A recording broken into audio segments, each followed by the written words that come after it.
Ladies and gentlemen, welcome by the Horns, a Bitcoin podcast about South Africa. This evening, I'm joined by John Loos, who's a economist at F&B, specifically focusing on the property market. And today, we're going to talk all about the Chinese housing crisis that is Evergrande and all of the contagion that can come from that. John, welcome to the show. Thank you, Ricki. Very glad to have you. John, where are you calling in from? From Johannesburg, from my lounge in Johannesburg, yeah. We've been working from home for about a year and a half almost. Jeez, even the banks are letting you guys work from home, man. That's good to hear. Oh, yeah, no, we got chased away last March promptly, and we haven't been back very often, yeah. And how have you found that as if you don't mind me saying, someone who's like in your, I presume in your 40s, how has that adjustment been for you to go to remote working? No, fantastic. I think for us analytical types, it's nice. You know, it depends on what sort of work you do. I think salespeople and marketing people, they like people and they like to see people and drink coffee and interact and network and all that stuff. So they might be a bit frustrated. But, you know, for analytical types, where you sit in front of your PC quite a lot and you have to sort of think and concentrate sometimes. Those open plan head offices are chaos. You know, they really are. Yeah. They aren't conducive to productivity for us. So I think it varies depending on what you do, but I'm enjoying it. That's great. I mean, yeah, I'm the same, quite an analytical person myself, and I find I'm much more productive working at home than I am in the office. But you know, there's a bit of pushback against it. Specifically, I think it comes from the rental side of the office space, really, is that there's a sunk cost associated with an office. And often you are tied up in a 5-year, lease agreement. And then the management is hesitant to pull back from that because then they set this white elephant. I think that has a lot to do with it. But also the micromanagement side, but it's interesting how the world's changing. It is changing. This has been a long-term trend, more flexi working, more, technology is making us more and more mobile as time goes by. So it hasn't started, this trend didn't start with COVID, it started long before COVID. And as technology improves to make interaction from remote areas more feasible, I think a bigger portion of people will spend more time outside the office. I think that's the way the world is going. Yeah, absolutely. Especially for information workers. I mean, if the nature of your work is information based, why do you have to be in a central location? Yeah, no, exactly. We don't even have to be in the same country anymore. That's where it's getting to. So, you can't fight the march of technology. I don't believe. You can probably slow it down at best. I think there's old school people who they feel like they've got control when they can see all their staff seated nice and neatly in front of them. And they feel uneasy about it, but that's all part of it.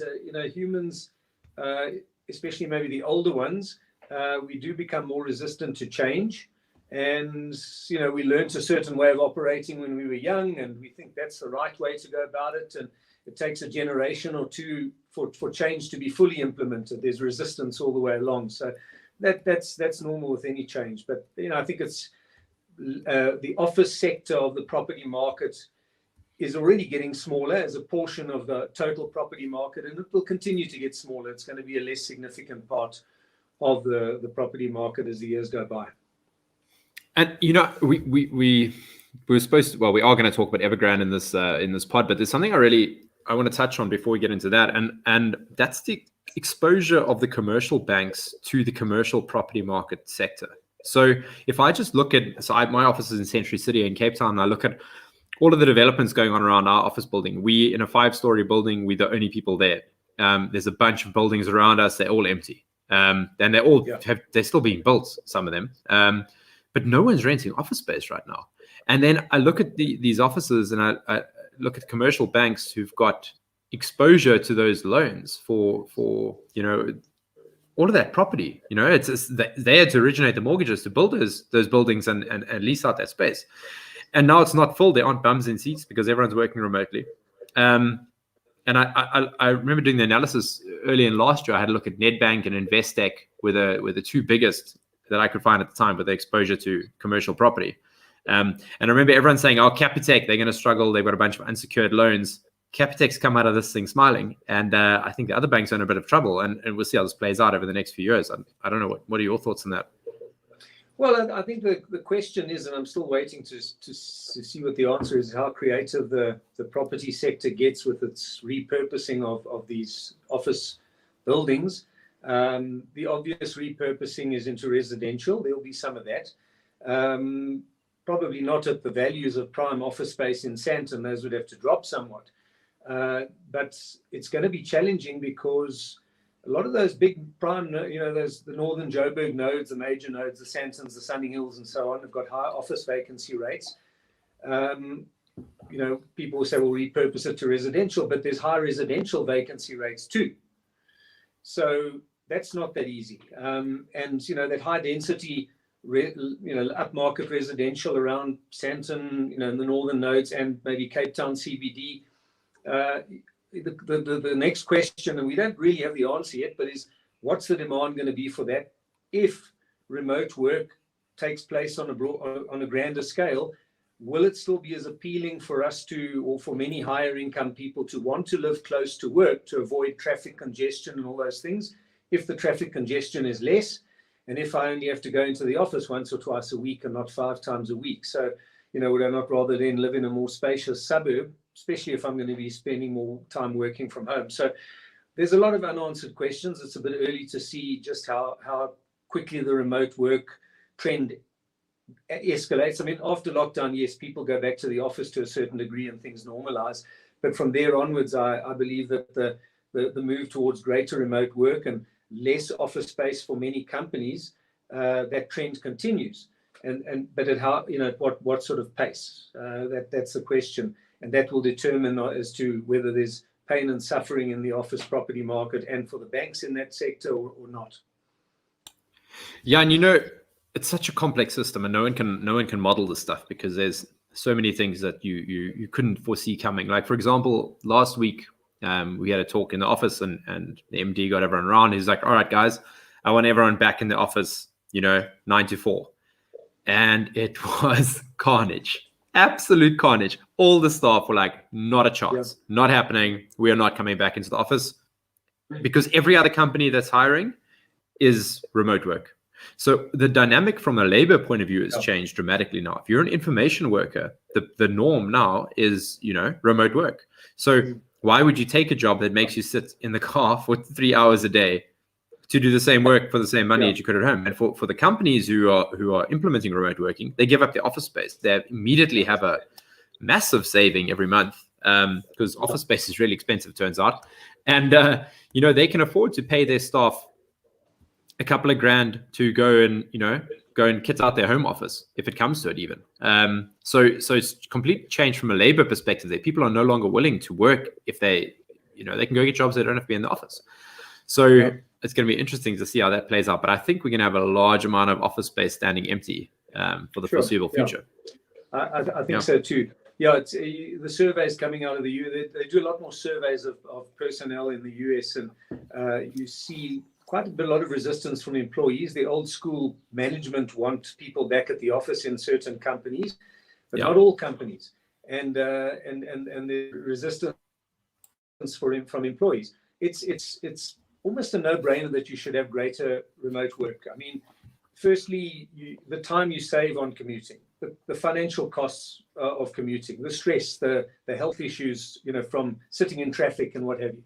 The traffic congestion, the urban pollution problems. This is the solution to so many things. And of course, many companies can see opportunity to scale down on office space and save money themselves. And, really the old school management that kick against it, the only argument they seem to have is that there's got to be some sort of bonding between staff. And culture, I buy that. Culture. Funnily enough, many of those companies never bothered about culture before COVID. They were slowly decimating the culture, cutting costs. Even the staff parties got restricted eventually because of cost cutting in many companies. And the company culture across the world, I think, has been going backwards anyway. Yeah. So, maybe this is a wake-up call for them, and maybe we'll see it's time to turn this around.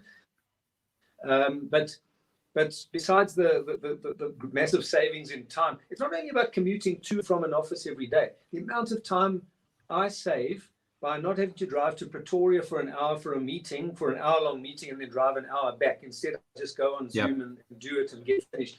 I mean, the productivity improvements that you get out of remote work are massive. So it's difficult to understand why they kick back so strongly, but yeah, it is what it is. People are uneasy about rapid change. Human beings are like that, many of them, and it's just this is the way the world's going. The work from home trend has been escalating for decades since technology technology boom took off. And technology is making it easier and easier and better for us to work from anywhere we want. We don't even have to be in the same country anymore. And that's it. That's where it's going. It's just a question of how fast, I believe.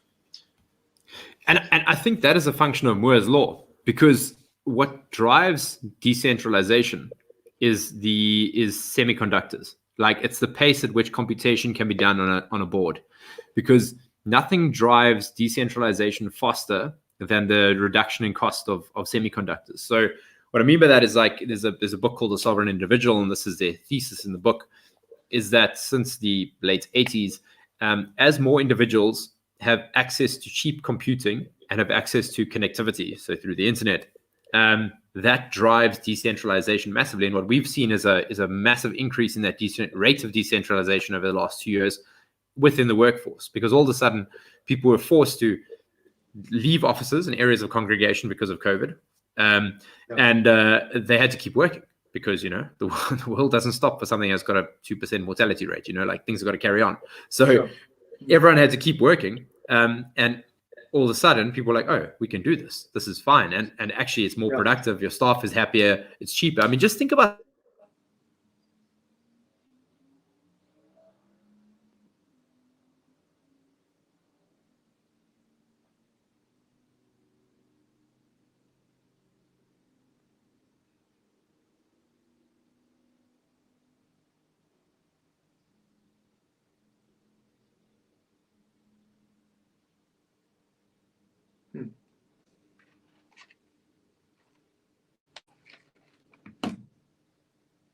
Oh dear.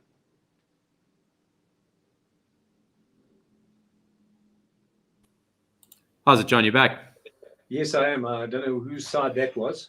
Don't know what happened there. Sorry, guys, we got disconnected. Anyway, I'm sure we'll edit that out. Yeah, as I was saying, the carrying cost per person of like renting square meterage per person in an office it's a couple of grand a month, at least. Plus coffee machine and all that stuff. Then that you got to factor in all these unseen costs, as Bastiat would say. like the cost of a person having to have a second vehicle in their home, because now both people have to drive. So you have to have 2 vehicles, 2 times maintenance costs, 2 times, if you're HPing a car, paying it off. The costs are massive, of like essentially wasted capital that could now be put to more productive use. Which is interesting to see how this changes. But to get back to the point of semiconductors and decentralization, like, this was a buzzword in 2017 that everyone was kind of talking about in the realm of crypto. But now we're seeing decentralization, radical decentralization in the workforce, especially in the information workforce. It's going to have interesting ramifications for the information elite, as it were, versus the people who have to work with their hands and actually produce real goods and services. What's that going to do? Are we going to, I don't know. It's going to be interesting though. But yeah. I think we've seen a lot of it, what's going to happen in South Africa over many years. What's going to happen has already been happening.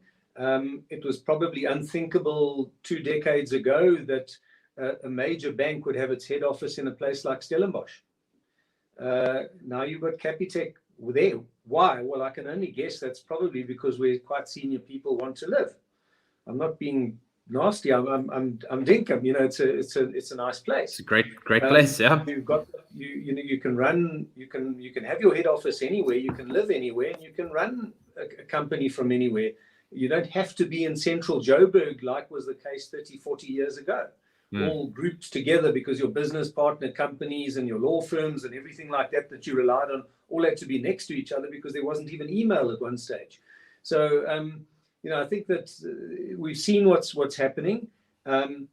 You can look at well-known psychologists in the US, like Professor Martin Seligman. I've just been reading one of his books recently, and he talks about what we've been seeing about middle to higher income people increasingly not only looking for the paycheck, but looking for lifestyle, quality of life. It's more than just about money. Well, it's about money too, make no mistake. And so you've seen this emigration rates to places like the Western Cape from Gauteng, amongst others, people who are in search of a good economic opportunity, but a lifestyle too. And Cape Town branded itself as a lifestyle region. And as technology improves, so it's been more and more feasible for more and more people to work in a region like that and not all be grouped in Gauteng. So I think we've seen a lot of it already, but the COVID experiment just speeds things up a little. Absolutely. And I think we might see a renaissance in towns on the southeastern seaboard of the Western Cape. So I'm from that region myself. I'm from a little town called Bredasdorp, which is, people may not know this, but it's the center of the universe. It's a great place. And I would imagine that towns like that, which are safe, have good social cohesion, have low rates of poverty, etc. Why would a head office of a corporate not move to a place like that, over time? Like, it sounds outrageous now, but in 10 years' time, we see Capitec being in Stellenbosch already. Stellenbosch is quite a well-established big town. But we could see corporates moving to Hermanus, for example, because it's just such a great place to be. Sorry, carry on. I think you're right, because also the corporate head office won't be as big anymore.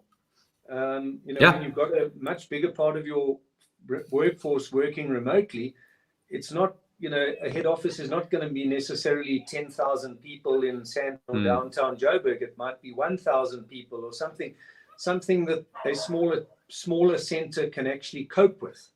I think some of these big Sandton head offices, Hermanus just wouldn't cope with it, the infrastructure and so. But when you've got far less of your workforce in the head office, well, then it's a different story. You've got a lot more options, and I think you're right. There seems to be a move or an increase in popularity in the Southern Cape. And I think from Cape Townians as well. Cape Town has also become a big city with congestion and big city problems like Joburg. And, I think that's less appealing to certain people, and they're going for the smaller centers, George maybe, all the way along that coastline will become, I think, more popular over time, and it comes down to politics as well, because if you live in a small town, you have more control over the politics in your town. So, for example, if you're a businessman in Bredasdorp, the mayor personally, because you move in the same circles. If you're a businessman in Hermanus, the mayor personally.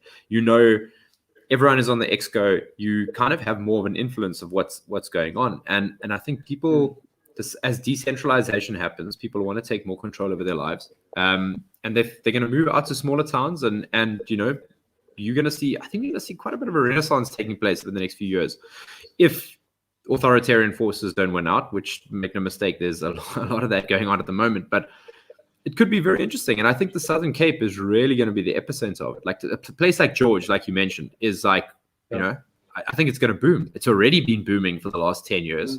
And who wouldn't want to live in the garden route? I mean, what a pleasure. Sure. Yeah. The only thing is you've got to be careful, because, the Eagles used to have that famous song, The Last Resort, and it ends off by saying, call someplace paradise, kiss it goodbye. And, that is the problem, is you don't want the whole world flocking to the garden route necessarily. So, but I think it is increasing in popularity. That's the reality. Yeah, absolutely. So it's going to be very interesting. And I think we're going to see probably maybe some rates of immigration back into South Africa. This is a bit of a rogue theory from me, but, we've seen a lot of people leave South Africa, move to Canada, Australia, New Zealand, the UK, would be the biggest ones, with the US also being another big one. But I don't think everyone moving to the US is regretting their decision. But I think people who've moved to Canada, Australia, New Zealand, and leaving South Africa, there's probably quite a few of them that are regretting their decision right now. Because a competent nanny state becomes an authoritarian police state very quickly, as it is evident in Australia. And you might see those people come back, So, I hope so, for South Africa's sake. Well, I think you always do. I've over the years always met a couple of immigrants that did come back. I don't think the success rate over there is 100% ever. Absolutely. So you've always got a certain portion of them filtering back. I met a few that left South Africa just as the GFC was hitting in 2009, and got to New Zealand and got retrenched a month later, and came back to their old jobs. It's not, it's first world countries have a lot of good and a lot of things that a lot less problems in a lot of ways than we have, but it's it's competitive. It's very competitive. There's a highly skilled workforce, and you shoot for one job, and there's a lot more competition for that job than what there is in a developing country with a skills shortage. So there's pros and cons to both, but it's interesting. I've wondered if the technology that's evolving now and making interaction across the world better and better and better at some point does just lead to people eventually saying, well, I work for a boss in New York and I can do all my work online, and I'll go and sit on the west coast of the Western Cape or something like that. And I think I lost you. Sorry, John, I lost you for about 10 seconds, 15 seconds there. Okay. Yeah. So I have wondered if, technology becomes so good, and I believe it probably will. I don't know much about this technology, but I'm optimistic in human ability. And the way it's going, I mean, eventually, your boss's hologram could be sitting having coffee in your lounge, literally, by the sound of it. Do you sit on the west coast of the Western Cape and work for a boss in New York? It's becoming more plausible. Yeah, no, absolutely. Absolutely. Okay, well, that was a great segue. Well, not quite a segue, a great diversion of 20 minutes before we even did your introduction, I just realized. So that's okay. maybe that's on me. Maybe we should just let the viewers know who they're actually listening to right now. Do you mind telling us a bit about your background? I'm John Loos. I'm an economist at FNB. I've been at FNB for about 15 years. And previously at ABSA, I used to be a macroeconomist, and then I started delving into the property market at FNB. For many years at Home Loans, had the housing market, studied that housing market bubble that we had prior to 2008, built all sorts of risk indicator, data-driven sort of risk indicators to really get a grip on housing bubbles. And that was almost my peak. I really enjoyed the housing market. Time for change about 3 years ago, and I moved to the commercial property analysis side. Fun, but yeah, there's nothing like a housing market and all its often irrational, crazy behavior and the bubbles that form. It's exciting. It's like a bit of a roller coaster, but that's the thing that really grips me. Okay, so speaking of roller coasters, Evergrande. It's the vogue term on Twitter over the last 2 weeks. What the hell is going on there? Well, I didn't know of Evergrande before. I don't follow the Chinese market in great detail. I watched some of their main numbers in China, and it looks a bit ominous, quite ominous. But I didn't know of Evergrande specifically until this news came out. A company with about $300 billion worth of liabilities, and it looks like a debt deal is starting to be reached, and crisis may be averted with Evergrande for the time being. But yeah, serious issue in repaying its debt commitments. Now, why it doesn't really surprise me, although I didn't know much about Evergrande specifically, is that if we look at China, what's been going on, there's been talk of a housing bubble in China for years. It's been, prices have been escalating strongly. And when prices have been escalating strongly, normally the speculative crowd and the over-enthusiastic crowd come. It's not only about speculators. There are them. They try and ride a trend. They are definitely, they contribute to market overshoots, let's call it that. But there's the normal, in a residential market, a lot of people are non-seasoned investors. And what they typically do, like a lot of corporate planners too, I'm afraid, is they take a trend in the past. So house prices are rising strongly, and they just extrapolate it in a straight line into the future up. The same goes on downs as well. People start believing when it's going up that it's never going to stop. And so the talk, that what I read from China is that households generally, most of the savings they have, that plow into housing. Okay. Almost unquestioningly by the sound of it, because housing is good. Why? Because housing has been good for so long. But unfortunately, that's not how the world works. It works in cycles, and eventually the cycle comes to an end. But that's not how human thinking is. So they get carried away. I've found in housing market studies, the higher the prices go, actually the worse time it is to buy, theoretically. The lower the prices are, the better. But it tends to, for a while, when a housing boom starts, just like our housing boom almost 2 decades ago started, you start getting this rapid house price growth, and people think it's now the time to buy. And the more it grows, the more they think it's the time to buy. Flawed thinking, all these cognitive biases that human being, but that drives another market overshoot and overinvestment in the market. And then there's buyer panic. That's another aspect of a housing bubble where aspirant first-time buyers, because a lot of countries have got this culture of home ownership. We desire to own a home for various reasons. We believe in it. And those aspirant first-time buyers actually start to panic. They see these prices going up and they start to believe that if I don't buy now, I will never be able to afford a house in the future. Also, just extrapolating it in a straight line forever into the future. And those forces drive the market overshoots. So China, you've had the household sector's debt to GDP ratio, 62%, the most recent figure I could find. Around about 2006, before the GFC, it was 25%. Now, just to give you an idea, China per capita income country is not far from South Africa. And South Africa, we get scared with a household debt to GDP ratio of 33%, almost half of what China's ratio is. So it's a very high number for a developing country. Households are over indebted.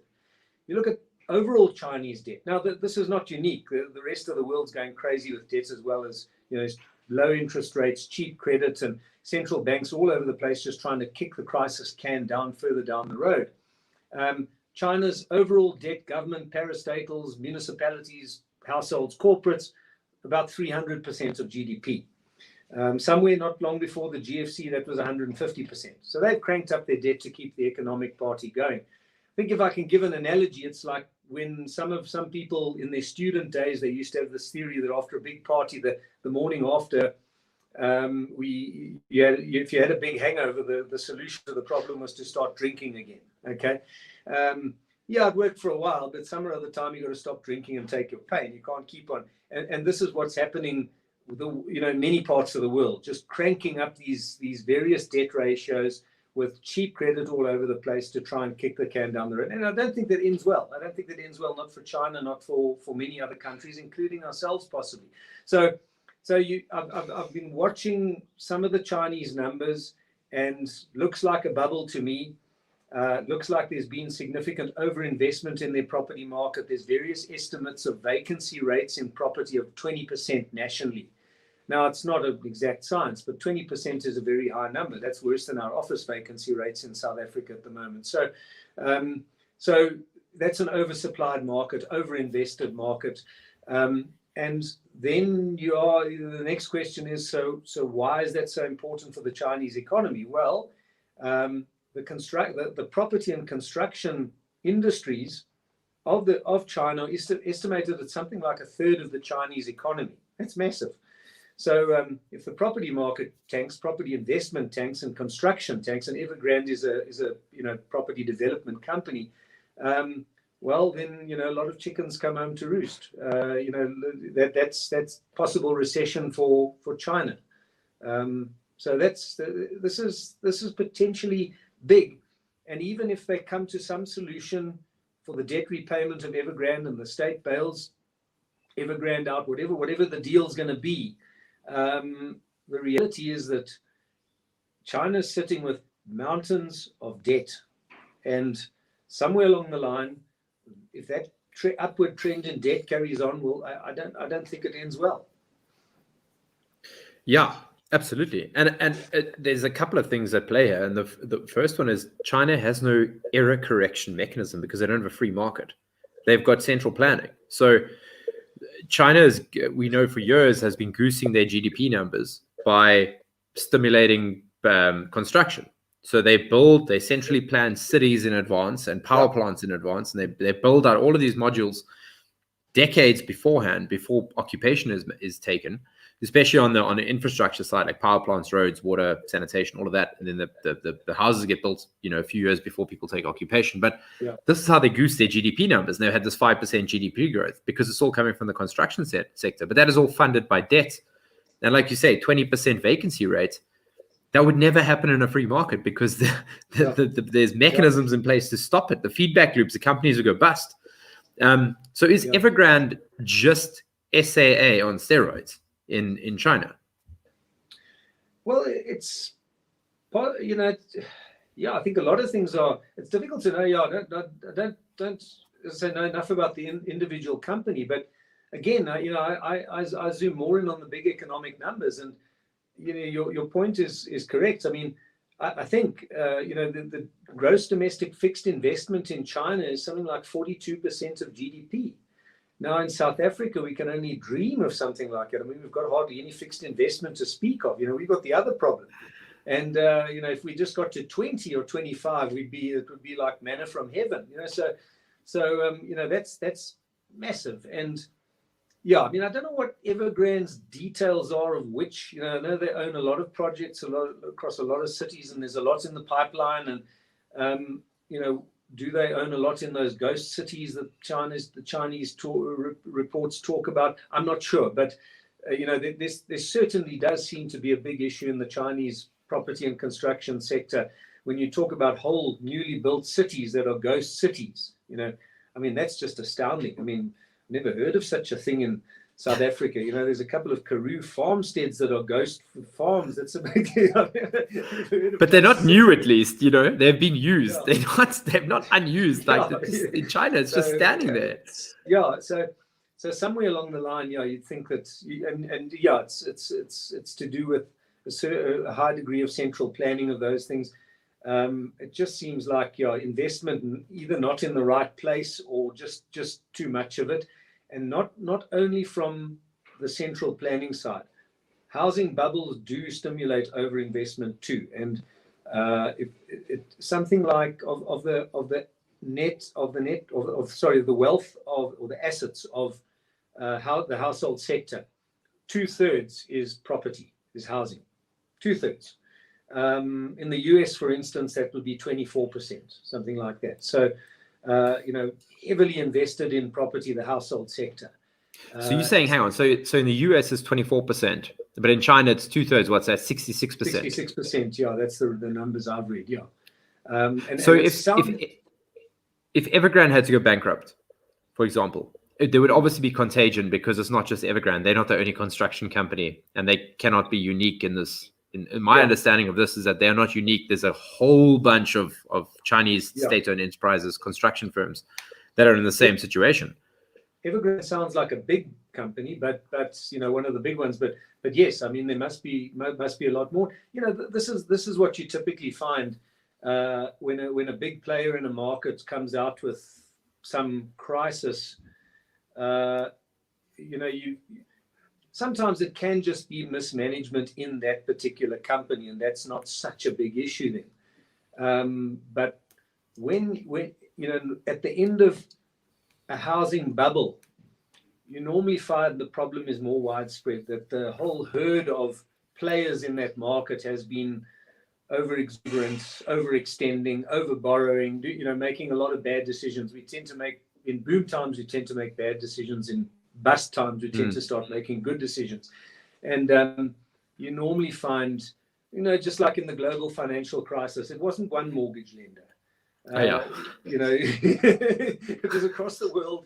There was a lot of, you just saw. I mean, it was all over the place. And so the parallels are not, are not lost on me here. Like the housing crisis was initiated by the US government acting as a backstop for bad loans, essentially, for saying, cool, anyone gets a loan, Acorn loans, you don't have to provide us a proof of income, we will just give you a loan. So the banks obviously were going to take that insurance from the government, say, oh, you're gonna stand surety for this loan. Fine, I'll originate the loan. Don't worry about that.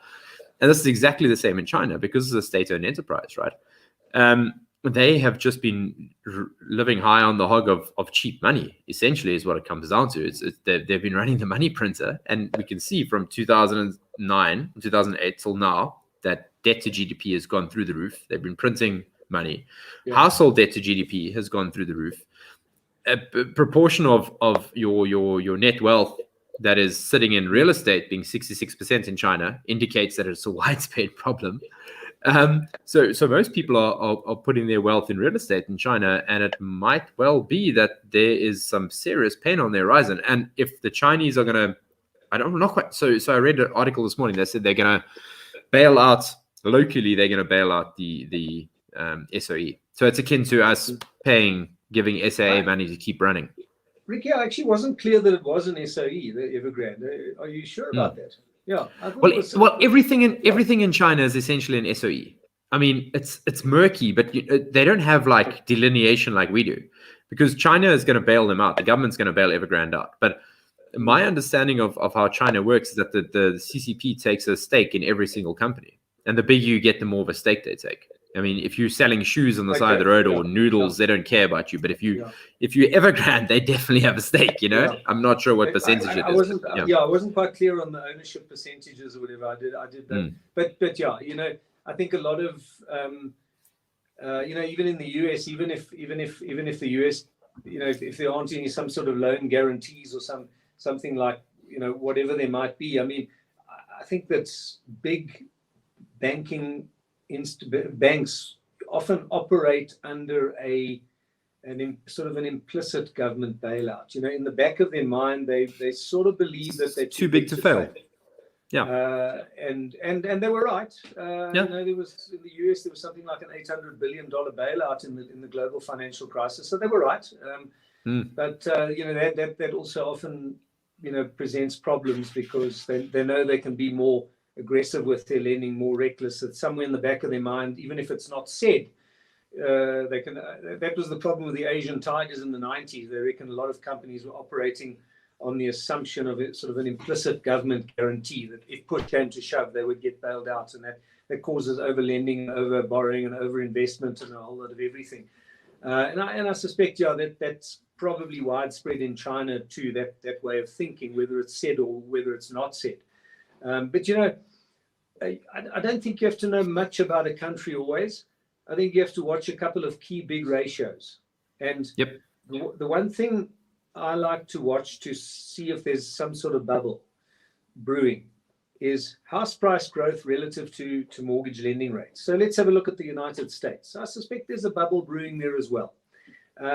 When I last looked a few months ago, I followed that with half an eye, and I looked a few months ago, house price growth was at about 14.6% a few months ago, year on year, and mortgage lending rates are down near to 3%. So, you can get cheap credit, and with if the average for the country is 14.6%, there's a lot of properties, if you buy the right one, that are escalating at far more rapid rates in value. And you use cheap credit, and you buy, and you speculate. It's the higher that price growth grows relative to the mortgage lending rate, the more of a speculator's paradise it becomes. The higher that house price growth goes, the more publicity it gets, the more buyer panic sets in. Got to buy now, we don't. The more the house price growth grows, the more the unseasoned investor says now's the time to buy.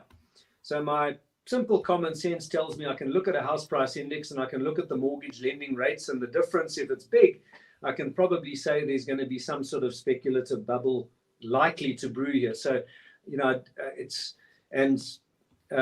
China's, well, there's been talk about bubbles forever there. Then you look at the household debt to disposable income ratio, or debt to GDP ratio, the one I see in China. When these type of ratios are rising fast, I mean, somewhere along the line, you're running into trouble. So there's a few key numbers that you can look at. Real house prices, how they're rising. Are they getting more and more unaffordable relative to per capita income? A few years ago, you could see a Namibian property bubble clearly, when Windhoek started to make Cape Town look cheap. You don't have to be in that country, and you don't have to know the housing market that well to spot an issue brewing. And I think we've sort of seen issues brewing in China for quite some time. At the end of the day, does debt matter? Because does it have to be paid? and maybe this is a rhetorical question because I think it does, but certainly some governments don't see, they're acting like it doesn't. Look at debt ratios, like you mentioned, the number of $800 billion that the banks got paid out. That's pocket change compared to the COVID bailouts we've just seen. We've seen trillions. So is there an end to this? We talk about kicking the can down the road, but the central bankers seem to think they can kick it indefinitely. I mean, is there an end to this? Well, if you look at what's been happening, I mean, it seems as though every time, as the world gets more and more indebted, every time you bail it out with big quantitative easing and big interest rate stimulus and all these things, it seems like the stimulus has to get bigger and bigger and bigger to achieve the same impact. It's almost like a drug addiction. It's like a drug addiction. The debt mountain, as it mounts, becomes more and more of a drag on your economy all the time. When South Africa's interest rates went to 25.5% prime in 1998, it's unthinkable now. It didn't cause major problems for housing markets or for the household sector because the debt to disposable income ratio then was far lower than it is today. So the household sector just wasn't as sensitive. So savings saved the day there, basically, because people had savings, right? Not the savings wasn't wonderful, but they had less debt. Yeah. They weren't saving wonderfully, but they were, they were consuming much of what they earned, but there was a lot less debt. So you had this interest rate shock, 7.25 percentage points in less than 2 months, and and you didn't have a major negative impact. Conversely, when you cut interest rates sharply after that, that's what precipitated the housing bubble. You cut interest rates all the way from 25.5 to a few years later 10.5, and this was, for a household sector relatively or far less indebted than today. It was like, wow, we can borrow. There's massive scope for borrowing because we don't have that much debt. When the SARB cut interest rates in the GFC very significantly from 15.5 all the way to what was it? I think it was about 8.5 or something like. It was quite a few. I mean, most of the households just breathed a sigh of relief. They didn't go out and blow, borrow and spend on such nearly as radical a scale because now the household sector was more highly indebted. So as your economy, and it's not only the household sector, as your government, as your parastatals, as everybody gets more and more and more indebted, every time you try and put in place some massive interest rate stimulus and quantitative easing and all these sort of things, they just breathe a sigh of relief. They don't set the economy alight anymore. So the aim is to drive consumption by cheapening the cost of credit, basically. Yeah, but you're not getting that. But you're not getting that because people are so in debt already. They're like, oh, thank God, I'm just not going to spend anymore. It's the time for me to tighten my belt and I'm back over a bit of a reprieve here. Yeah, not only the consumers, the corporates, everybody. When the more highly indebted you are, the more, if you don't have any debt and rates come tumbling down, you sort of, well, let's go and borrow some money now. It's so cheap, we might as well. Let's go. We expand and we do all sorts of things, and the economy sets on fire like it did in the boom years pre-2008. That was rate cuts from the late 1990s speaking there.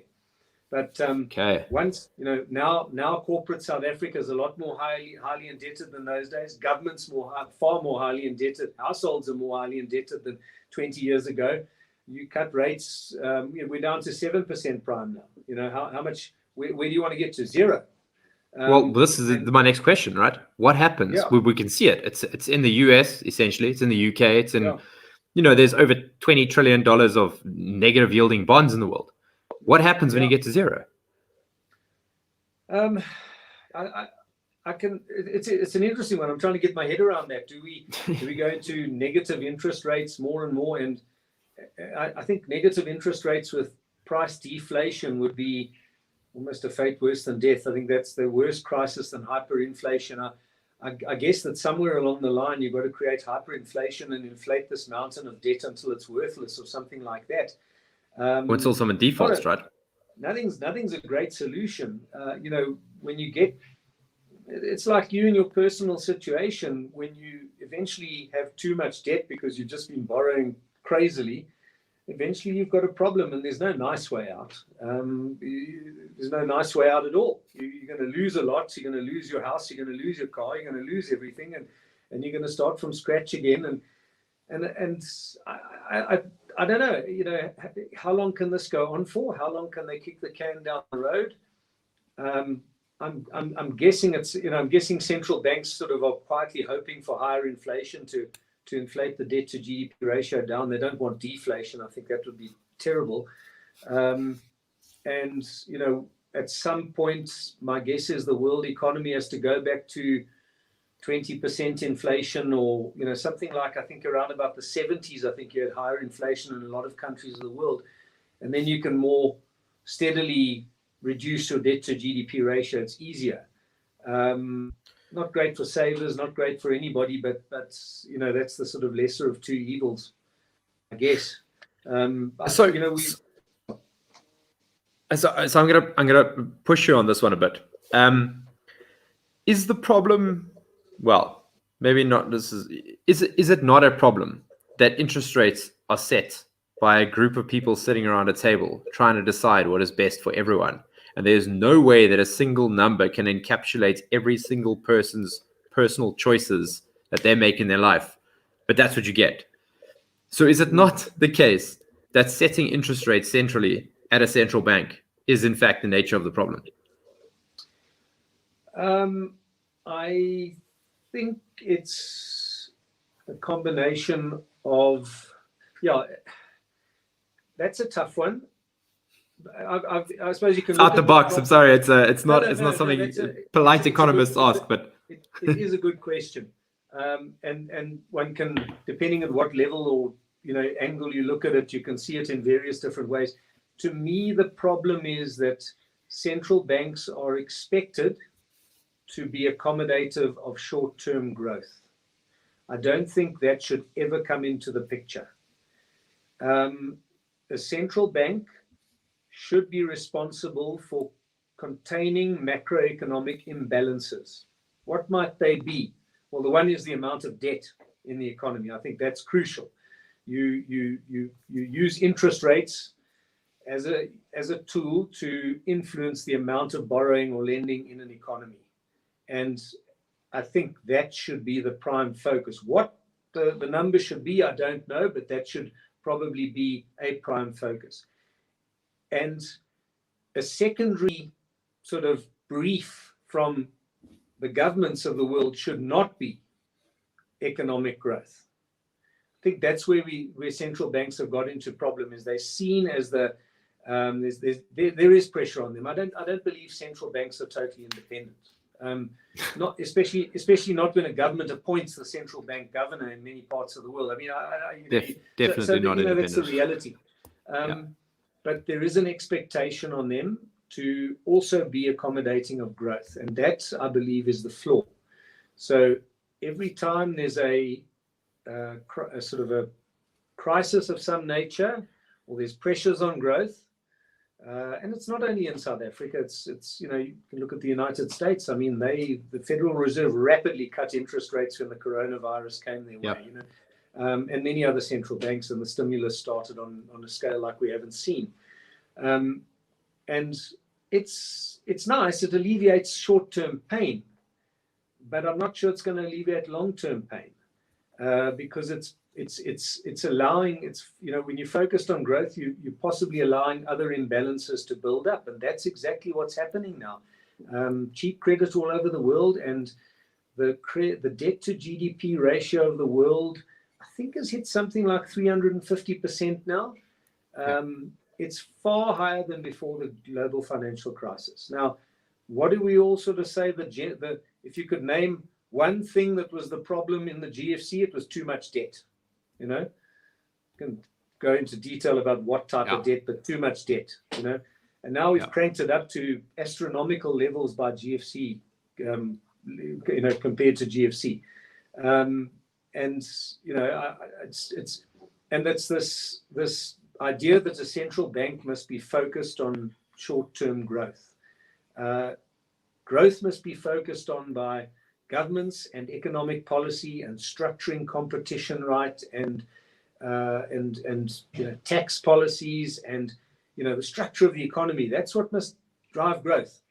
And central banks must get on with maintaining macroeconomic balances. Current account balances are some have argued for, level of credit in the economy, money supply has been, whatever, those variables, maintaining balances. In the 1990s, South Africa actually had something like that. The brief was protection of the internal and external value of the rand, and they had some sort of private sector credit growth target and a money supply target. I can't remember what they were, but that was what in the Stolz years in the 90s, they really weren't accommodating of growth. And it made for some pain at some times. I didn't like their rapid fire approach. I mean, where they hiked, that's 725 basis points worth of hikes in 1998 in 2 months. That was just, that was ouch. Could have done it a bit slower. But the sort of principle of not being focused on growth, but being focused on certain imbalances. The rand, the flaw there was worrying about the rand. I don't think that, the rand exchange rate, I don't think that was necessarily a thing that should have been on the table. But credit growth, money supply, not a bad idea. So anyway, we can carry on talking about that for years, but I think that to me, someone somewhere, I think, has to decide on interest rates. I'm not convinced. I don't know, we could have a free, you could have a monetarist sort of model with a limited money supply. Capped money supply. This is the money in circulation, and that's that. And interest rates go spiking up and down every day at rapid rates. I'm not sure. I think there's a lot to be said for more stable interest rates. But I think this whole obsession with central banks being responsible for growth, I think that's got us into trouble now, because they've been responsible for growth, and they haven't been responsible for the debt mountains. So on that point, so if I go to the SARB website right now and I go look at the mandates of the SARB, there's 2 mandates that they have. First one is to protect the value of the rand, and the second one is to create a enabling environment for employment. So it's about jobs and it's about protecting the value of the rand. Look around you, and unemployment is at a record high. It has never been higher in South Africa. Yeah. And the value of the rand, I think back to when I was a child, when I was an early teen, a can of Coke was 2 rand. It's now 10 rand, like the inflation that we've seen. So I don't know what yardstick the SARB has used to measure the protection of the value of the rand, but they're pretty cuck at it, and then the second part is employment. Horrific. So I would argue that if that is what their job is, they are failing dismally at it. Maybe it's time to entertain some ideas of maybe centrally planning, just like centrally planning government and centrally planning society, and doesn't work. Centrally planning money doesn't work either. And a couple of 100 years ago, we separated the church from the state. I think maybe we should give a chance, give society opportunities to separate money from the state as well, and we might see some very interesting changes, because central banking and having a group of people sit around a table and decide on interest rates in all their infinite wisdom, even if they were the smartest people in the country, which I have no doubt that SARB is very smart people working there, but they cannot make those decisions, because the interest rate that is good for you is not the interest rate that's good for me, and that's good for my fiance, and that's good for my father. Like, these are all different things, and you can go prime, minus, or prime plus, but that doesn't capture the complexity of what is really happening, because all an economy is an ecosystem. It's not a machine. It's an organism. It's not a machine. You can't pull levers and try to change things. And I think what we're seeing is people pulling levers who are trying to act independent when we know they are not independent. Central banks are political by nature. Some of them are less political than others. The SARB and the Fed and the Bundesbank and the Australian Central Bank and the BOJ, those are all bankers' central banks. Those are like technocratic institutions. And then out of all of the South African institutions, the SARB is probably one of the best run. I'll give them credit where it's due, but still the rand has lost a huge amount of its value over the last 20 years, and unemployment is at a record high. But look at other central banks like the Bank of Zimbabwe, or the Central Bank of Hungary, or anywhere where there's been a hyperinflation, Venezuela, and you see that's politics that has interfered. So I guess the point I'm getting at is that if central planning doesn't work at an economy level, why the hell do we think it will work at a monetary level? The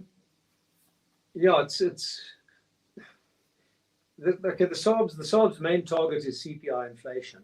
3 to 6%. Not sure that should. I'd prefer some sort of credit target, as I've already alluded to. I think there is. I don't know. I mean, I've always thought there is a place for a central bank, but I think we just have to understand what a central bank can do. I know it's sort of, a lot of people look at the central bank to do something about jobs and employment and the economy and stuff like that. It's not realistic. It's just not, it's not interest rates that drive long-term economic growth in South Africa. As I say, interest rates can contain credit, and that's what they should do. Not let bubbles, not let big deficits appear, and whatever it might be. There's macroeconomic balances, but economic growth policies is the domain of government, not the central bank. There is a place for government. Not the sort of, not too much central planning and delivery. I believe government should be restricted to regulation. Between government and the monetary regulator, which would be the SARB and maybe the credit regulator, and so there's certain regulatory bodies which are part of the broader authorities, but that's to me the function of the state. The function to get the economic structure right for performance is not the duty of the SARB. The SARB has got a specific duty to regulate and control the sort of structure of the financial sector. That is true, but not the broader economy outside the financial sector. That's got to be done. Transport policy doesn't get done by the SARB. The fact that the rail infrastructure is falling apart has nothing to do with the SARB. Basic education issues, nothing to do with the SARB. We can carry on. It's just outside the domain of the central bank. The central bank has its specific role. We'll probably debate this, but I believe it's a useful role. But to me, the bigger problem is looking at the central bank for too much, which has nothing to do with it. On that point, so if the ANC runs massive budget deficits, they fail to collect taxes because of incompetence. I mean, I reference Queenstown in this regard. 70% of rates and taxes go uncollected because they are too incompetent to even hire accountants to figure out who owes what rates and taxes. But let's just say the ANC runs massive deficits. They got a massive social welfare program. They don't even raise enough taxes. Where do they get their money from? The SARB will have to print that money to give that money to them, or they'll have to go and raise debt. And when you're sitting at a junk status, no one's going to buy your bonds. So the SARB has to accommodate them. So you hear what I'm saying about like the political reserve banks are by nature political, because the SARB's going to turn around to the ANC and say, sorry guys, we're not printing any money. Guess we're all going to go bankrupt. What real politic plays out there?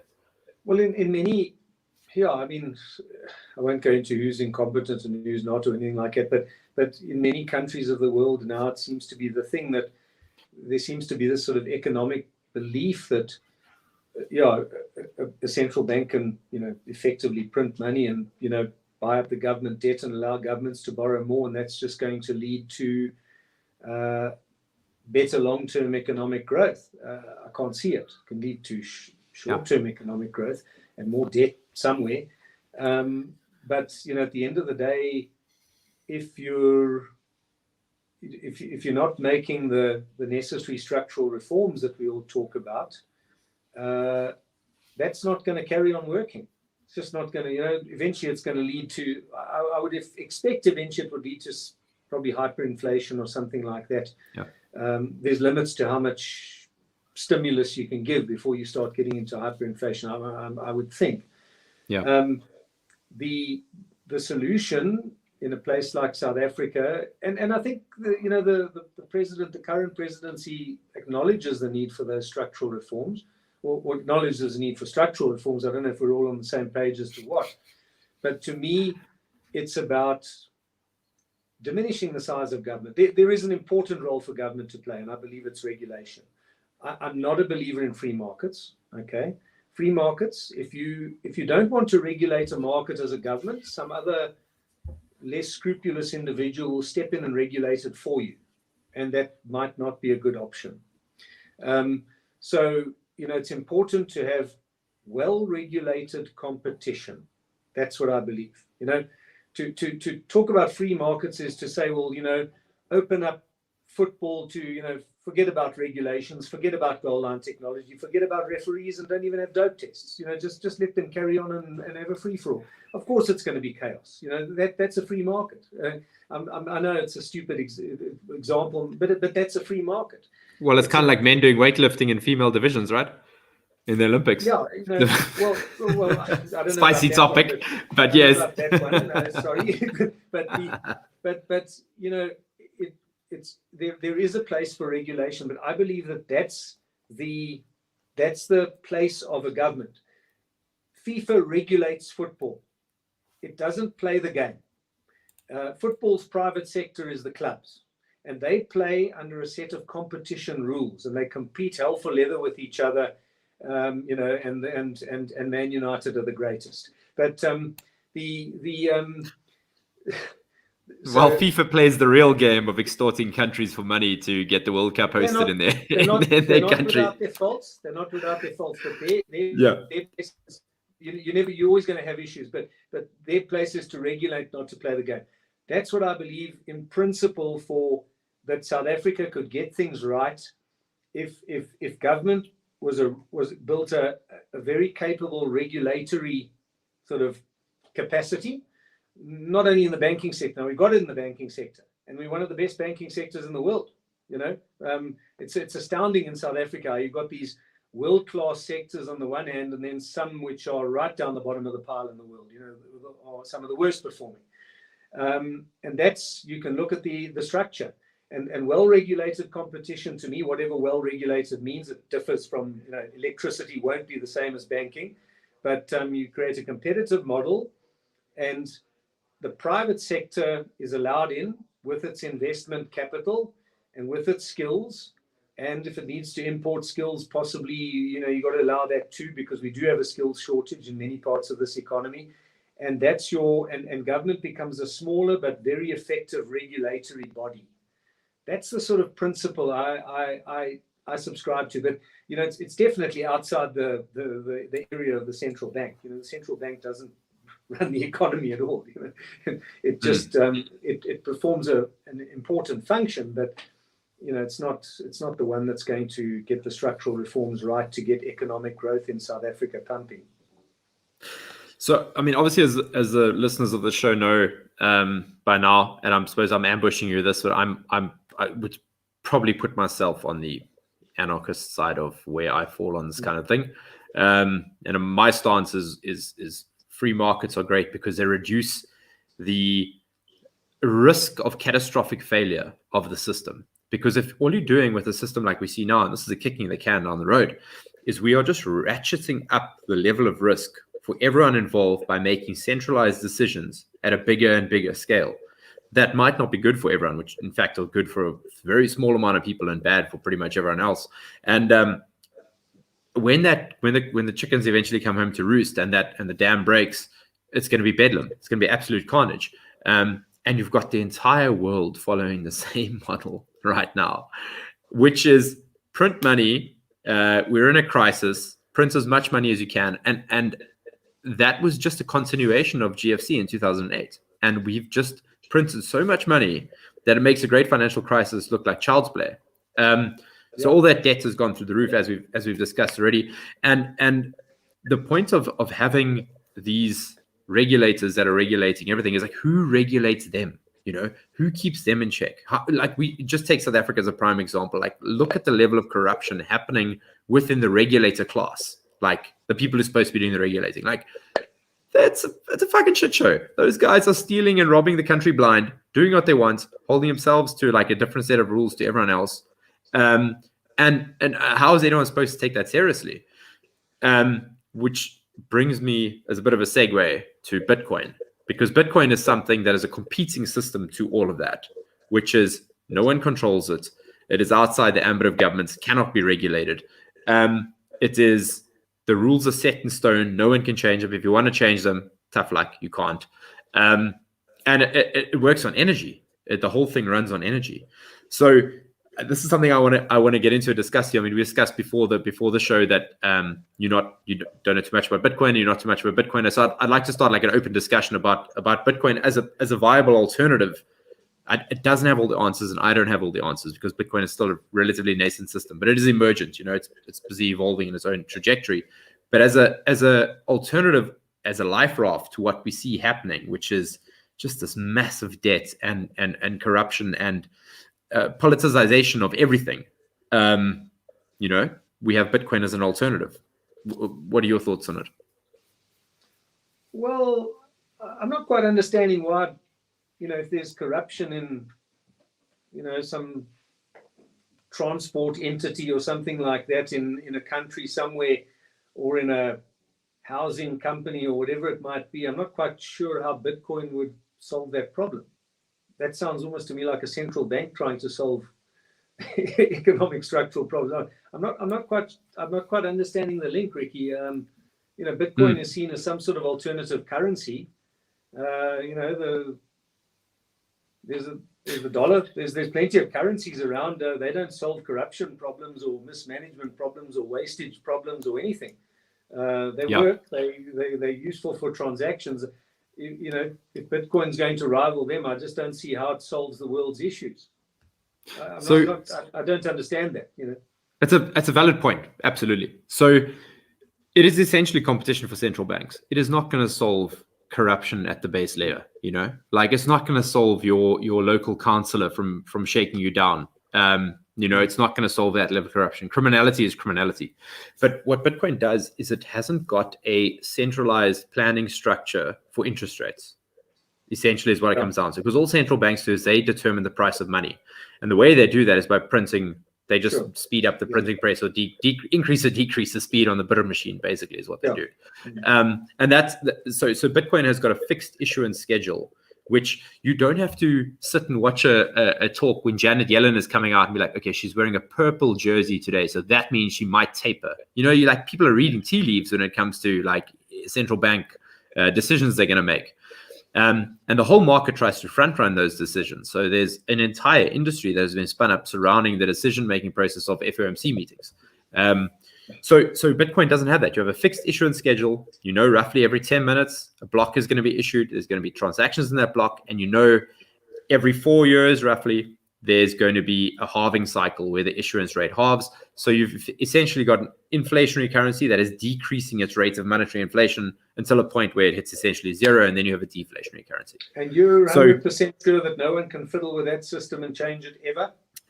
Nothing is 100% sure. Let's start with that as a starting point. Let's start there, because I don't know much about Bitcoin, but everywhere we go on this planet, we're dealing with humans. Absolutely. No, absolutely. So I think, look, how Bitcoin tries to get around that, and this is part of the design, is that like once Satoshi Nakamoto released that code into the wild, it's open source code. Once he fired up the first node and the first miner, and that got released into the wild, the network started gaining momentum, and the second miner and the second node fired up. And now you've got over 100,000 nodes and Lord knows how many miners, but the hash rate is massive. We're like at 130 exahashes per second. It's huge. It's like the power consumption of Switzerland is the output of the consumption of the Bitcoin network. So there's a huge amount of energy consumption. But all that means is that no one actor can go and change those rules. Because to change the rules, you need to get 95% consensus across the network to change the base layer rules of what Bitcoin is. So we just had an upgrade that's going through in November, but it was locked in 2 months ago, called Taproot. It's been 4 years in the making to get a non-contentious change through. So in other words, 95% of the network had to agree. 95% of node operators had to agree, okay, this is a change. We can accept that this stays Bitcoin. this is still Bitcoin. So the network can evolve slowly. But the point is, it runs on consensus. It's not 12 people sitting in a room, like deciding, oh, let's do this thing called QE because shit, we don't know what the hell else to do. We got to print, boys. So we'll call it QE. Let's see where it goes, which is what Ben Bernanke did in 2008. Like there was no they didn't have any plan going in there. They weren't really sure. They decided in one meeting that they were going to start QE1, and so you remove the human elements at least on the issuance schedule of money, and at a bare minimum, you've got that advantage where people can plan long term because they know what the money supply is going to be, essentially. So humans are taken out of that component. And this is what central banks try to achieve, right? This is like what the SARB and the Fed tries to achieve, is try to be as machine-like in their issuance schedule. But I mean, they fail dismally because humans are humans, and if there's scope to mess around and grab power, it'll happen. So, yeah, I mean, I try and read up a bit about Bitcoin and try and get a vague understanding about it, and I guess, I mean, the jury's out on it. There's a lot of regulators in the world that want to actually regulate it more in future. So I'm not sure it's free from those regulators. They're gonna try. Yeah, I know. It seems they're like definitely gonna try. It seems like they're going to try. And when you got a hammer, everything's a nail, right? They're definitely gonna try. There are concerns about it being used for shaky activities and so on, and that's sometimes the reason that regulators give, because they just actually want to regulate. It's difficult to tell what their agendas are, but can we, before we move on to the next point, can we address that one quickly? So sure. The vast majority of crime that happens is facilitated by the US dollar in the world, so let's make no bones about that. I mean, the vast majority of crime is happening in US dollars and not in Bitcoin. But there's a company called Chain. They do blockchain analysis. They call Chain Analysis. So they go and evaluate, because the Bitcoin blockchain is publicly viewable. Every transaction that's ever happened, every address, you can see all of it. You don't know I don't know that John Loos owns this address, but I can see this address has had 3 Bitcoin in it and it's transacted 755 times to these addresses. I can follow everything. So Chain Analysis has gone and done that. And what they've done is they've isolated criminal addresses that have been caught in known crime. And the amount of Bitcoin in circulation that has been involved with known criminal activity, so hacks, ransomware attacks, like the pipeline ransomware attack they had in the US, and now recently the one here in South Africa yesterday. Once they catch those guys, because they do catch them with old-fashioned police work, they catch them and then they know those addresses where the Bitcoin was sent to. And so if you look at all of that, 0.3% of Bitcoin that is being spent is being used in illicit activity. And I'll wager a bet that 0.3%, it's between 0.1 and 0.3. I'll wager a bet that is far lower than the amount of rands or dollars that are used in illicit activity. Interesting, yeah. Look, I mean, I don't have a strong view on it. I do, as I said, what I read. I do think, though, that, I mean, when Bitcoin runs strongly, it's probably like any other. Some people have likened it more to a commodity than a currency. And when it runs strong like it does, and you've got,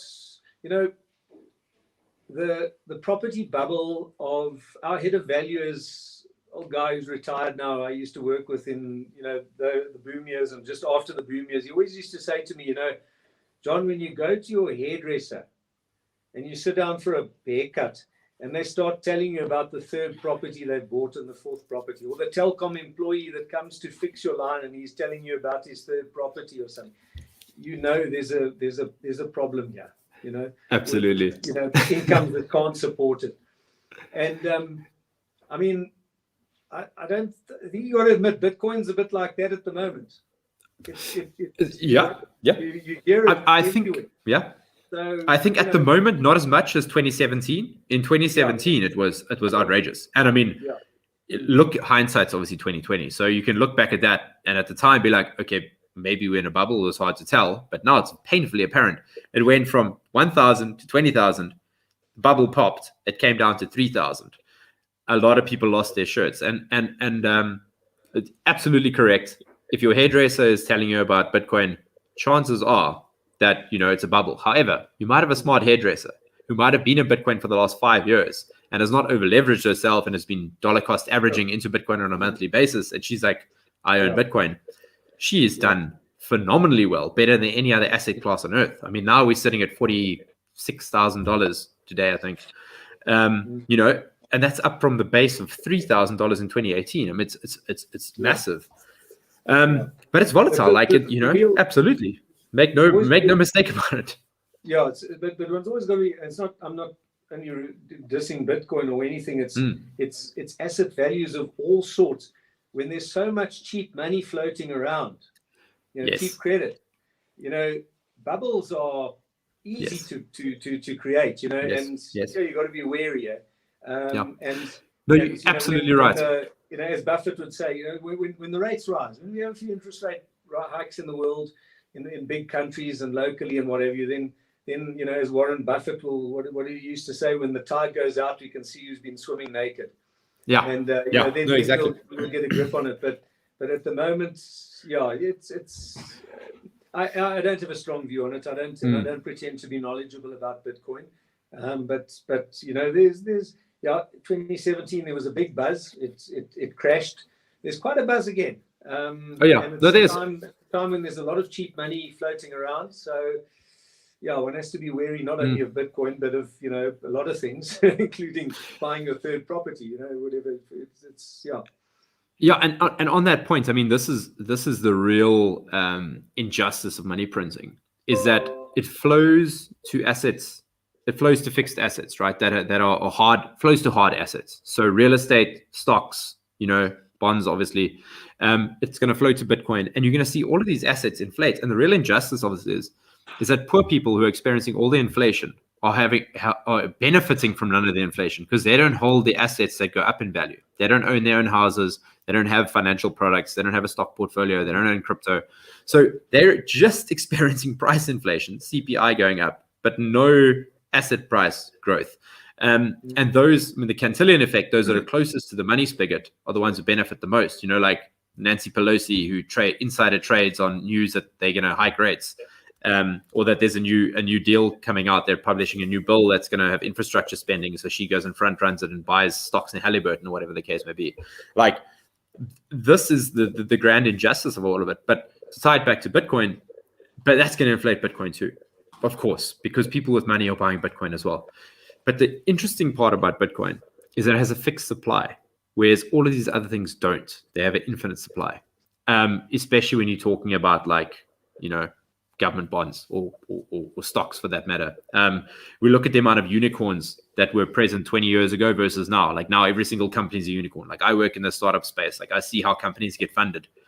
People are throwing money at companies, at startups, like it's going out of fashion. And obviously one in 20, 30 even make it to profitability, you know.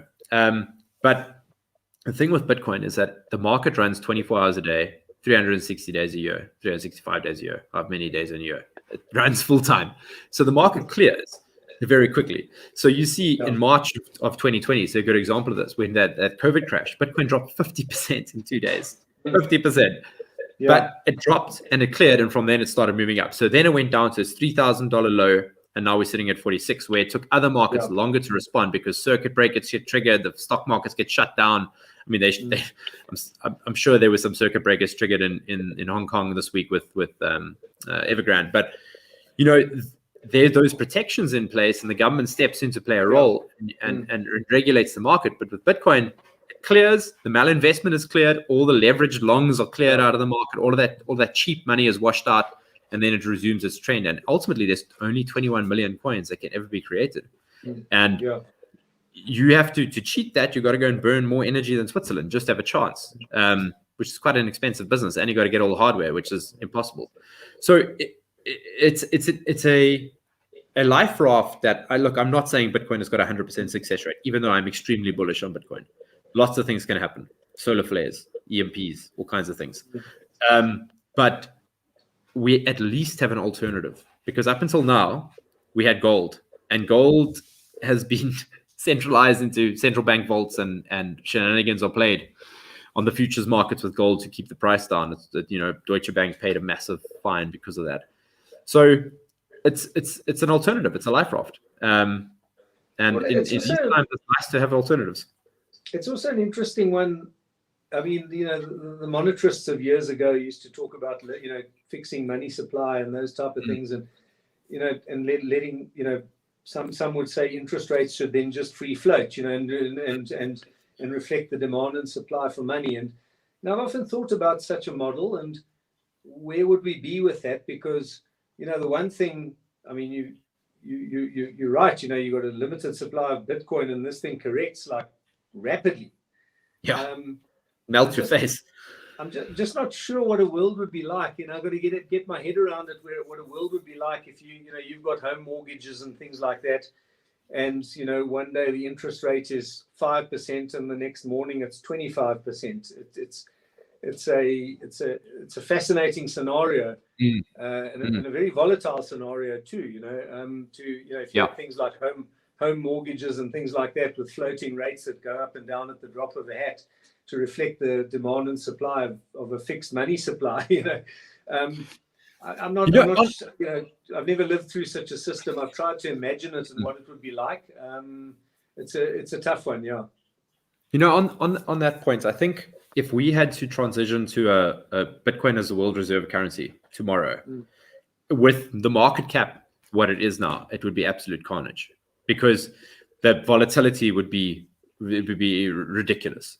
So, because essentially what you're trying to achieve is, instead of having all of these little disparate currencies that are around the world that are interconnected through the SWIFT network and government agreements for bond purchases and treasury purchases, and you would have one universal monetary layer that is like a big ocean, and ripples that form in other areas. Like you might have a housing disturbance because of a distortion in the market in China, for example. But if everything is priced in Bitcoin, that disturbance is a ripple that, by the time it gets to Costa Rica, it's like lost all of its energy. You know what I mean? Like you've got a much bigger system at play that self-regulates from a equilibrium perspective. But as Bitcoin grows in use and in market cap, so if we move to we almost said $1 trillion. If we move to $100 trillion market cap, where 100 times more people own Bitcoin, the volatility is going to go way down, because it's much higher up on the adoption curve of the technology. So I think this all volatility is going to decrease with scale and with adoption. And what's happening, the volatility you're seeing now is risk reward playing out for early investors. 5 years ago, if you got into Bitcoin, the chance of Bitcoin failing was far higher than what it is now. And that's why you got that massive risk premium for investing early. And now if you get in, the chance of getting a 100 bagger is less than what it was 5 years ago. But obviously your risk is far lower, because, you've got a much bigger network with nation state adoption and companies buying it left, right, and center. And, it's a different ball game. But it's interesting in the fact that I work in a startup in the fintech world, and we're doing payments. We work in the payment space. So I've been working with the Visa and the MasterCard network and looking at those payment rails. And it is convoluted and archaic and gate-kept like nothing I've ever seen in my life, which means us as a company, for us to go and build a technology stack on top of that to interact with the payment network. So I want to be able to send you money, for example, through an app, or I want to enable tap to pay on a cell phone using NFC to pay at a terminal. It costs you hundreds of thousands of dollars in licensing fees before you've even got to building your technology stack, because you've got to go and ask these gatekeepers who are MasterCard, hey guys, we want to work with your network. Okay, cool. Take a seat. There's a 6 months waiting list before you can get a 1 hour slot to come and sit with us for a meeting, and we'll talk about your compliance, and then maybe we'll let you on or not. Whereas with Bitcoin, this open network, anyone can build on top of it.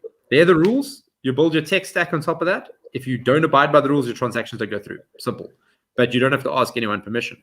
And what does that do? In like the beginning of a discussion with like the decentralization movement, like when you've got this open monetary network that the whole world can build on without asking anyone permission, like a developer in Senegal can build a fintech platform on top of Bitcoin. An economist in Hong Kong can build a financial services platform on top of it. Like a Zimbabwean remittance, someone who's working as a builder in South Africa or Zimbabwe, can send money back to his family without asking permission from anyone. Like it's a much more efficient system, and you don't have these big brains sitting in their central banks trying to pull the levers on the machine. It's a beautiful alternative, man. I think we could end up with a very peaceful coexisting world when everyone's running on the same monetary standard without free from intervention. My experience of humans is that, and this stuff you're talking about now, I'm afraid to say I really don't have a good understanding of. But when we talk about sort of some sort of free market, when governments free up markets, somewhere along the line, there's normally some powerful individual or company or something that sort of takes it over. Or sometimes in some countries, a warlord or whoever it might be. There's always a move by some power-grabbing, power-hungry individual or whatever to monopolize that market for themselves or their company or their organization or so. You might think if governments get the hell out, it's a free market, and then it's not free. Somewhere along the line, somehow they find a way to not let you build all that stuff on top of it or whatever the case may be. So you talk about these gatekeepers and these big powerful organizations, and I can't comment on those particular ones, but it's just it's almost a law of nature. When governments butt out and they say, that's it, you're free, you're on your own, do as you please.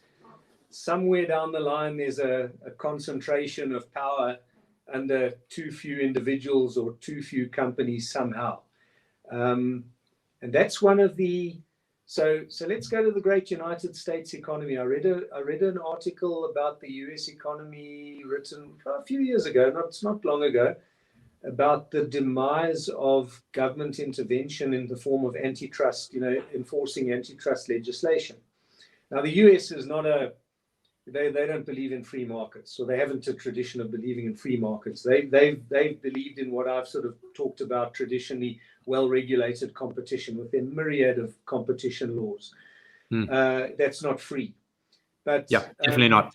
Yeah, but this economist had gone back and studied for decades the enforcement of antitrust laws and the effect of that, and he was very in favor of these competition laws and restricting the monopolistic behavior, and that started to break down somewhere around about the Reagan years, the 80s, he claimed, and the laws are still there, but they're just being enforced less and less and less and less.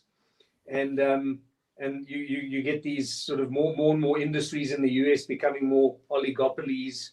And his gripe was that as a result of that, more and more of the United States workforce is employees and not entrepreneurs, because the smaller businesses are being crowded out more and more and more and more. And eventually you're going to have a United States which is probably not that controlled by government, but controlled by a few very powerful, extremely powerful companies, a total lack of entrepreneurship and innovation and all those type of things. And, basically, if the US isn't careful, that's the demise of the United States economy as the world power, because they haven't, because government hasn't sort of fulfilled that very important role of regulating properly. So, yeah, I think that's an astute observation of what's happening in America right now. Like, that is the case, right? Yeah. Look at Google. I mean, yeah, exactly. There's extremely powerful, companies now that sort of almost monopolize. So, to have competition, to have the closest thing you can get to a free market, you've got to have an unfree market. Someone's got to put in place generally a good set of rules which protects the developing business, allows them a place in the market as well. And to do that, you have to have regulation of some sort by, hopefully a good regulatory body. You don't always get that with governments, but it's so I hear you, but the past history has sort of told us, where markets are left to their own devices, they very often don't stay free and they don't stay competitive. Eventually, some dominant force pretty much takes it over. Yeah, and I suppose the paradox of that is that governments don't stay free either, and they trend towards tyranny as well. So you end up with this very difficult decision, which is really not up to you to make, because you have no power to make it, because essentially your vote counts for nothing when governments can do what they want and large companies can do what they want. And you end up in a situation where, sure, governments are supposed to be doing regulating and creating an enabling environment for small business, but all they've done is creating an enabling environment for big business. In America, Walmart was allowed to stay open during the lockdown, but all the small businesses had to close. Google is allowed to operate, and Amazon's allowed to operate and keep delivering because everyone's locked in their homes. They need to have stuff delivered to them. So, I mean, I don't have the answers. I don't. It's a tough answer, but I think and it's determined eventually by in democracies, it's determined by society itself what the voters vote for. But I think the debates, the theoretical debate as to to get to in principle what we should do. To me, the belief is there is a place for a government. There are a lot of externalities that we find difficult to internalize, like air pollution or whatever the case may be. Leave it up to unregulated private companies. I'm not sure you're going to get a good outcome. So there's all those public goods and stuff like that. So there's that place for government. But to me, as I say, the very simple principle, when you're sitting on a podcast and you only have a few minutes, is government is the regulator, private sector plays the game. FIFA is the regulator, the private sector, in other words, the football clubs, they play the game. That should be the broad dividing line. And then you decide, then the debate must be around what set of rules we want. And do we want goal line technology, third umpire, whatever the case may be? Do we not? How do we clamp down on doping or whatever? But FIFA's never given an indication that it wants to own all the football clubs and play the game, play its football clubs against each other. That would just be a disaster. John, fascinating discussion. Thank you very much for coming on the show. And I really appreciate the fact that we can discuss it seems bizarre to have to say this, but like that we can discuss coming from essentially opposing viewpoints and have such a great congenial discussion about it, whereas that's what's missing in the world today. People can't seem to have discussions about things that they don't necessarily agree on in a polite and civilized fashion. And I think that's maybe what social media has done, because it's very easy to shout at someone from the back of a keyboard as opposed to looking them in the eye and having a long form discussion. So it's been great. And I mean, would love to have you back on the show again. Keep chatting about this kind of stuff. And where can people track you down and find your work, your writings, and see what you're up to? I've got an email address. I don't, at the moment, stuff that I send out or whatever is not on a website anywhere, but my research reports, I've got a mailing list. It's john.loos, Loos. Well, there you can see it on the screen, at fnb.co.za. So people can just pop me a mail and I put them on my mailing list. And every now and then I feel the need to write something about the property markets. That's my thing. You won't be getting much out of me on Bitcoin, I'm afraid. I really don't pretend to understand all that stuff. When you start talking about the mining and all this, Ricki, you lost me there. But anyway, it's fascinating. I should probably delve into it a bit more. But yeah, I'm a bit of a old aging economist who looks at GDP and interest rates and macroeconomics and with a focus on the property market, which is as old as the hills. Well, if you want to come talk Bitcoin anytime, if you want to shoot any questions my way, please do. You might have to be a good teacher, though. No, absolutely. We'd love to. I mean, this is what our company does. We help people set up their own self-custody for holding their Bitcoin. And we'd absolutely love to chat to you about it. It's really just about, learning. And look, if you go down spend a couple hours, 10, 20 hours learning about Bitcoin and you're like, I don't like what I see here. Fair enough. It's about going down that intellectual rabbit hole and seeing where you get off the train, I suppose. But yeah, John, once again, thank you so much for coming on the show. And we'll catch up with you soon. Great. Cheers, Ricki. Great. Have a good evening, everyone. Cheers, guys.